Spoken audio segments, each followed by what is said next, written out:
Olá, e depois de tanto tempo, finalmente teremos mais uma resenha aqui no canal. E a resenha de hoje é de Um Estudo em Vermelho, um livro de Conan Doyle.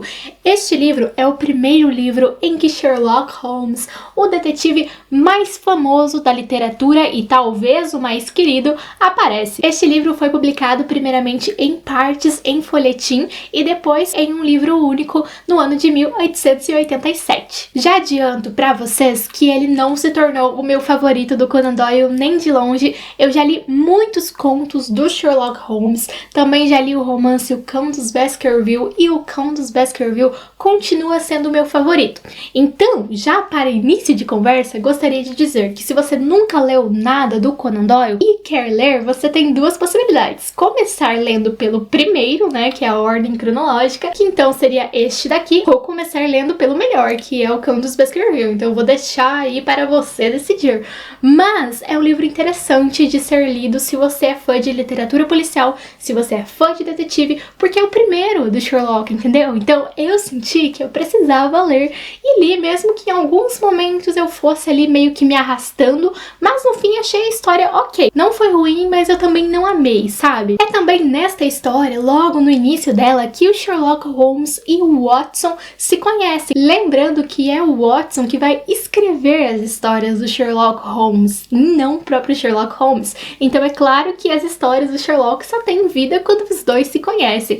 Então o Watson, ele estava lá no fim do poço, digamos assim, após todo um trauma vivido na guerra, e aí ele estava em Londres por um período, e meio que ele queria achar um colega de quarto, porque ele estava morando em um hotel e queria encontrar alguém para dividir o aluguel. E aí ele encontra um conhecido que diz: olha, eu conheço um cara. Esse cara, ele é legal, ele tem umas peculiaridades, mas ele é legal. E esse cara que o amigo do Watson conhecia era ninguém mais, ninguém menos que Sherlock Holmes. E é interessante que esse homem fala para o Watson: olha, mas depois não vai dizer que é culpa minha, hein? Eu estou avisando que ele tem um jeito diferente. Só que o Watson, em vez de ele ficar com medo, ficar assim com receio, ele fica um pouco curioso, na verdade. E essa vai ser a relação inicial dele para com o Sherlock, porque ele vai ficar, tipo, meio que surpreso com toda aquela diferença no caráter, na personalidade do Sherlock. Mas antes de falar da resenha deste livro, desta história, eu queria contar pra vocês 3 curiosidades sobre Sherlock Holmes. Uma que me surpreendeu bastante, porque eu aprendi ela neste ano de 2023. Para quem não sabe, eu estou morando aqui na Inglaterra, e aí recentemente eu fui para Londres e visitei a casa de Sherlock Holmes lá, que é uma espécie de museu. Lá nessa casa há um tour guiado no qual o guia vai falando sobre os objetos que há no museu e vai dando explicações sobre eles, contando onde eles aparecem nas histórias. É muito legal, eu vou deixar um vídeo que eu gravei lá aqui para vocês conferirem depois. E uma coisa que eu aprendi lá com o guia é que, na verdade, aquelas boinas que a gente imagina que o Sherlock usava eram usadas na época apenas por homens que moravam no interior.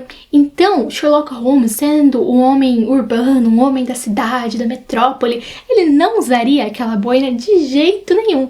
E aí o guia ainda comentou que se algum dia o Sherlock Holmes tivesse usado aquela boina, seria em um lugar rural. E aí perguntou pra gente: vocês sabem onde então seria, talvez? E aí eu chutei no livro O Cão dos Baskerville, e era isso mesmo. Mas essa informação desconstruiu com a minha imagem de Sherlock Holmes. A segunda curiosidade é que quem é fã de Sherlock Holmes, já viu algum filme, série, enfim, e gosta dele por alguma razão, já deve ter ouvido aí aquele bordão: elementar, meu caro Watson, que geralmente Sherlock diz quando o Watson faz algum apontamento sobre os casos que o Watson acha que é um apontamento inteligente, mas o Sherlock meio que olha debochando assim: elementar, meu caro Watson, isso era óbvio. Então, aí é que tá, esse bordão é muito famoso nestas situações, nos filmes, nas séries, no cinema, porque no livro mesmo, na literatura, ele nunca apareceu. Conan Doyle nunca escreveu este bordão. E é dito que esse bordão ele surge então com o William Gillette, que foi o primeiro ator a interpretar Sherlock no cinema. E a terceira curiosidade é que o Sherlock Holmes, apesar de ser o detetive literário mais famoso, não é o primeiro. O primeiro é Auguste Dupin, que é um detetive literário que vai surgir com o Edgar Allan Poe no conto Os Crimes crimes da Rua Morgue, ou os assassinatos da Rua Morgue, essas duas traduções para o português.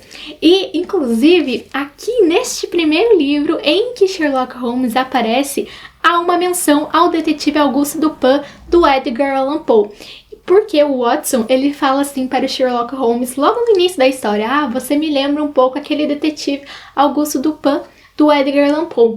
E aí o Sherlock Holmes, ele fala: o quê? O Dupin? Não, ele era muito simples. Como se ele quisesse dizer que ele era muito mais importante. Então eu gostei muito dessa referência, achei uma parte muito divertida do livro. E também bem inteligente, porque eu imagino que o Conan Doyle, ele deve ter pensado: ah, muita gente vai comparar o Sherlock Holmes com o Dupin, por que eu mesmo não faço isso na primeira história? Já evita aí uma dor de cabeça. Deixa eu ler aqui pra vocês a passagem que o Watson compara o Sherlock com o Dupin, porque é uma passagem que eu adoro. Quando você explica, parece muito simples, disse eu, sorrindo. Você me faz pensar no Dupin, de Edgar Allan Poe. Eu não fazia ideia de que esses indivíduos pudessem existir fora dos livros de histórias. Sherlock Holmes pôs-se em pé e acendeu o cachimbo. Sem dúvida, você imagina que me faz um cumprimento ao comparar-me a Dupin, observou. Pois saiba que, em minha opinião, Dupin era um sujeito muito primitivo. Sambou na cara do Watson. E depois o Watson ainda faz um comentário que ficou um pouco com raiva do Sherlock Holmes ter se referido aos detetives que ele gostava dessa forma. Ficou um pouco ressentido de ver figuras que ele achava tão sublimes ser consideradas ali tão banais. Mas agora vamos falar do que é que nós temos aqui propriamente no livro. Bom, para começo de conversa, é também neste livro que o Conan Doyle começa a falar um pouco dessa ciência da dedução, que seria a arte que Sherlock Holmes domina. E aqui tem um pequeno trecho na página 29 da minha edição que diz o seguinte: como todas as outras artes, a ciência da dedução e da análise só pode ser adquirida através de estudos prolongados e pacientes. A vida não é suficientemente longa para permitir que um mortal qualquer seja capaz de atingir o ápice da perfeição em seu ofício. Então, isso já nos demonstra que o Sherlock, ele era realmente muito peculiar. E o Watson, conforme eu já mencionei, ele fica muito curioso sobre essa figura. Um pouco porque o Watson, ele tinha saído bastante traumatizado desse período de guerra que ele viveu. Ele era médico, mas ele já não exercia mais a medicina, ele estava ali de certa forma aposentado. E logo quando ele vê o Sherlock Holmes pela primeira vez, antes de eles trocarem longas conversas, o Sherlock já consegue descobrir toda a história do Watson. Ah, você era médico, você foi pra guerra, você morou não sei onde. E aí o Watson fica, tipo, extremamente surpreso com aquilo. E é claro que, devido à rotina dele de aposentado, qualquer entretenimento ali pra ele já era válido. E então os dois vão morar juntos em um apartamento. Inclusive, eu fui a essa casa fictícia, mas que de fato existe em Londres, porque é dito que a casa, ela ficaria na Baker Street, no 221B. Só que a Baker Street existe, e lá no 221B, hoje, há a casa de Sherlock Holmes, que é tipo um museu de Sherlock Holmes, realmente no mesmo endereço em que aparece aqui.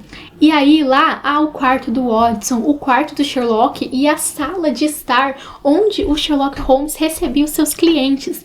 Então eu achei isso muito interessante, como fã do universo criado pelo Conan Doyle, pra mim foi uma experiência sensacional. Mas tudo isso pra dizer que de início o Watson via ali uma movimentação estranha, mas ele não sabia ainda que o Sherlock era detetive, ele não sabia o que o Sherlock Holmes fazia ainda. Ele via que o Sherlock recebia alguns clientes ali, mas ele não queria ser invasivo, porque o Sherlock, apesar de ser essa pessoa toda metida, ele não falava muito sobre si. Ele gostava de mostrar resultados, digamos assim, e deixava que os seus resultados falassem por ele. Só que um dia o Watson pergunta ao Sherlock o que ele faz, e aí descobre que ele é detetive. E aí, logo quando o Watson descobre que o Sherlock Holmes trabalhava como detetive, já aparecem ali dois oficiais da Scotland Yard, que é como se fosse o FBI da Inglaterra, e eles vão atrás do Sherlock para resolver um caso. E esses oficiais são o Lestrade e o Gregson. E aí você vai ficar com muito ódio desses dois, porque é muito aquilo de que alguém leva os créditos pelo trabalho do outro, sabe? Aqui vai acontecer demais isso. Só que o Sherlock Holmes, ele já sabe e ele não se importa com isso, porque pra ele o importante não é provar pra alguém que ele é bom, o importante é ele provar pra si mesmo que ele é bom, porque como que ele vai provar isso? Resolvendo o caso. Se ele resolver o caso, ele vai ter essa certeza de que ele é o melhor, e ele tendo essa certeza, ele não precisa provar pra mais ninguém. Até me alterei aqui. Então a gente pode dizer que o livro é dividido entre 3 partes. Na primeira parte, nós temos ali toda a história de como Sherlock Holmes e o Watson, eles se conhecem e vão morar juntos. A segunda parte começa então quando esses detetives, quando esses oficiais ali da Scotland chegam a apresentar o caso para o Sherlock de um homem que foi encontrado sem vida em uma casa ali nas redondezas e não há nenhuma pista. E eles querem a ajuda do Sherlock para ir lá até esse lugar, investigar, olhar os detalhes, ver se ele descobre, se ele encontra alguma coisa. E aí essa segunda parte é voltada à investigação. E a terceira parte do livro, é claro que nós já sabemos que será voltada a esse desvendamento, porque Sherlock Holmes, sendo um grande detetive da literatura, obviamente vai conseguir decifrar esse mistério. Então nessa terceira parte nós vamos ter um contato ali com a vida desse criminoso, quem era o assassino. Então nós já sabemos que é um crime, mas quem cometeu esse crime? Aí é que entra Sherlock Holmes para decifrar e depois nós vamos conhecer a história por trás do crime na terceira parte. E a terceira parte, ela dá um salto assim para o passado, que se você estiver meio desatento, você pensa que foi imprimido um material errado aqui no livro, porque muda totalmente o cenário, muda ali até mesmo a forma de narrar, parece que ficou um pouco diferente. Então, a primeira parte e a segunda parte do livro, elas se passam principalmente em Londres, mas essa última parte do livro, pelo menos umas boas páginas iniciais, se passam ali em Salt Lake City, nos Estados Unidos. Então nós temos aí esse duplo cenário também. E no geral, se você ficou com vontade de ler o livro, eu recomendo muito esta edição aqui que eu tenho, que é da editora Ática. Além de ela ter essa capa muito linda, atrás também tem informações. Olha só como ela é por dentro. Ela tem essa lupa do detetive, essa orelha aqui bem explicativa. Ela também conta com uma introdução do Marcus Hay. Já há uma resenha de um livro do Marcus Hay aqui no canal, que se você não está ligando o nome à pessoa, o Marcus Hay é um dos maiores nomes da literatura policial juvenil que nós temos no nosso país, no Brasil. Então foi muito legal o Marcus Hay fazer a introdução de um grande livro da literatura policial. E aqui no fim nós também temos ali várias informações, curiosidades sobre o Sherlock Holmes, sobre a história dele, tanto na literatura quanto no cinema. E há também aqui uma charge que eu achei assim interessantíssima, que é aqui do Conan Doyle, o autor de Sherlock Holmes, sendo meio que aprisionado pelo Sherlock. Porque acontece isso aqui na história dos dois, porque o Sherlock ele se torna tão grande que as pessoas acreditam que ele de fato existiu e que as pessoas conhecem Sherlock Holmes, mas não sabem quem é Conan Doyle. Quem sabe quem é Conan Doyle somos nós, leitores, pessoas que estudam literatura, têm algum contato com esse universo, mas as pessoas que não leem tanto, às vezes acham que Sherlock foi um detetive famoso. Bom, e é isso por hoje, eu espero que vocês tenham gostado da resenha. Se gostaram, não esqueçam de curtir. Se vão comprar o livro, comprem pelo link que eu deixo ali embaixo, que é o meu link da Amazon. Sempre deixo algumas opções pra vocês. Vou deixar aí de sugestão também o vídeo que eu gravei na casa de Sherlock Holmes e a resenha que eu fiz de O Cão dos Baskerville, que é o meu livro favorito de Conan Doyle. E também se inscrevam no canal se forem novos por aqui e vejo vocês na próxima.